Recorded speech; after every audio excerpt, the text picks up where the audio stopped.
Think about the last time you bought a $2 coffee. You probably tapped a card, grabbed your cup, and went about your day. Now imagine if, to buy that same coffee, the entire world had to be told about it. Every computer on Earth had to write the transaction down, agree that it happened, and then store that receipt in a permanent global archive, forever. If the world actually worked that way, the line at the coffee shop would wrap around the block. You'd wait hours for approval, and you'd have to pay a massive fee just to cover the global paperwork. That sounds absurd, but it is exactly what happens when you send a normal payment on Bitcoin's main network, the giant public notebook that records every single move.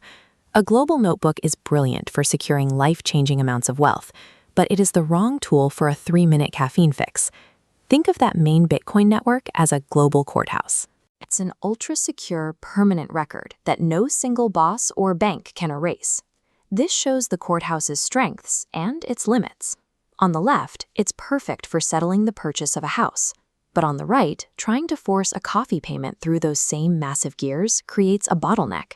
So how do we keep the security of that courthouse while making payments feel as fast and cheap as cash? We build a fast lane. We call this a layer 2, a secondary network that sits on top of the slow, secure foundation to handle all the quick, everyday traffic. This fast lane, the Lightning Network, is made of something called payment channels. To understand them, just think about a bar tab. When you're at a bar, you don't swipe your card for every individual drink. That would be slow and annoying. You open a tab, the bartender keeps a running count, and you pay one single time at the very end of the night. A payment channel works the same way. Two people take some Bitcoin and lock it into a shared digital box. The global courthouse only records one thing, that this box exists and how much is inside. Once that box is locked, the two people can pay each other instantly. They just trade digital IOU notes back and forth, updating who owns what. Because these notes are private, they can ping back and forth thousands of times a second without ever touching the main network. Only when they are finished do they close the channel.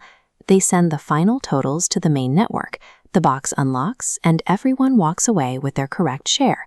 This solves the bottleneck. Instead of 1,000 coffee receipts hitting the global notebook, the courthouse only sees two things, the moment the tab opened and the moment it closed. But you can't realistically open a private bar tab with every single shop and person on Earth. That would defeat the whole purpose. You don't have to, because this is a network. It works like an old-fashioned telephone switchboard. If you have a channel open with Anna, and Anna has one with Ben, you can pay Ben by sending the money through Anna. The network automatically traces a path through a chain of connections until your payment reaches its destination. The people who help pass the payment along earn a tiny routing fee, usually a fraction of a cent, to keep the network running smoothly. You only need a single connection to the network to reach almost anyone on the planet. But if your money is hopping through a chain of strangers, what stops one of them from just grabbing it and running off? This is where the security kicks in. Think of your payment as being passed down the line inside a locked metal briefcase.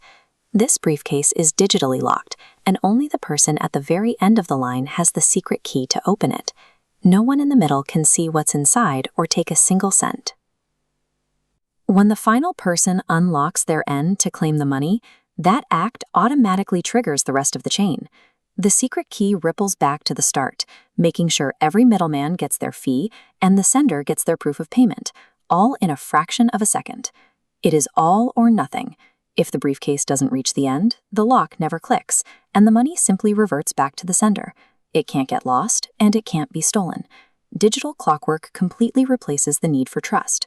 You can safely send money through a dozen strangers without any risk of them vanishing with your funds. When you stack these ideas together, the whole picture changes. You have the bar tab handling the instant back and forth payments, you have the switchboard finding a path to anyone in the world, and you have the locked briefcase ensuring the money travels safely without needing to trust anyone in between. These layers work together to transform Bitcoin. Below, you have the heavy, slow foundation of the courthouse, and above it, a zipping web of light that handles the speed of the modern world. In the background, it's all math and mechanics, but in your hand, it just feels like magic.